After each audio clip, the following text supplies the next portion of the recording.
having, for example, 3 fingers. You know, as far as I know, except for a couple of reptiles, there aren't any 3-fingered creatures. Yes. You know, so, and especially nothing humanoid. Right. So, again, our ancestors had impeccable powers of observation.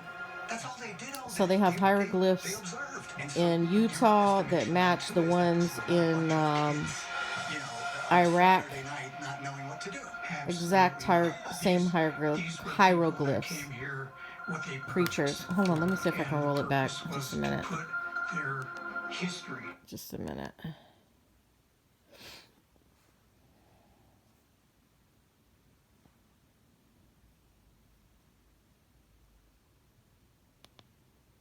Iraq.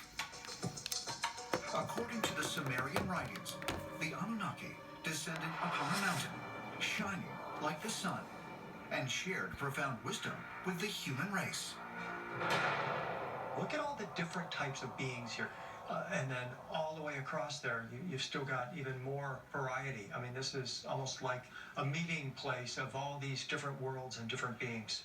So, you know, you have giants, you have little people, and the giants and the little people are talked about in the other world that they came from before they came to this world. So, and this is the same with Sago Canyon up in Utah.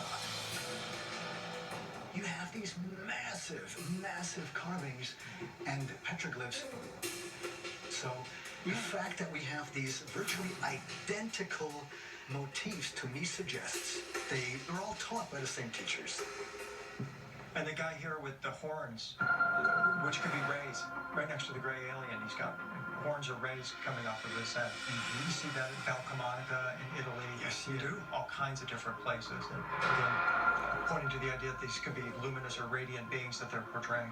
And seeing creatures here having, for example, 3 fingers. Mm-hmm. You know, as far as I know, except for a couple of reptiles, there aren't any 3-fingered creatures. Yes.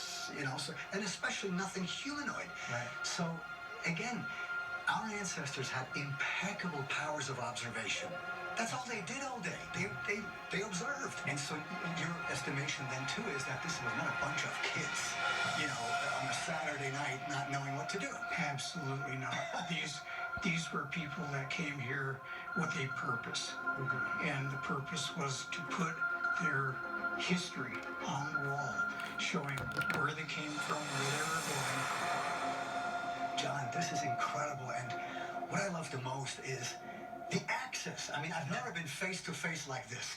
There's a lot of places nobody's allowed to go except for archaeologists, mm-hmm. medicine men, mm-hmm. and rangers. It's spectacular. It's one thing to see images in a book or online, but to come face to face with it, feel the energy, see it, spectacular. I came away with this deep sense that this is meant for us to discover throughout the ages, that it was super important to the ancients to record this information, to tell us that these beings were here, they had a hand in our evolution, and they're probably still visiting us today. What? I just wanted to point out to a lot of people that they talk about the Anunnaki, right? But on our money, it literally says Anu, A-N-U, what is short for Anunnaki, the god Anunnaki. On our money. If I wasn't so lazy, I'd go up and I'd get the bills and show you where Anu or Anunnaki is on the bills. Between Native Americans and otherworldly beings. Perhaps further clues can be found within oral traditions that describe strange beings known as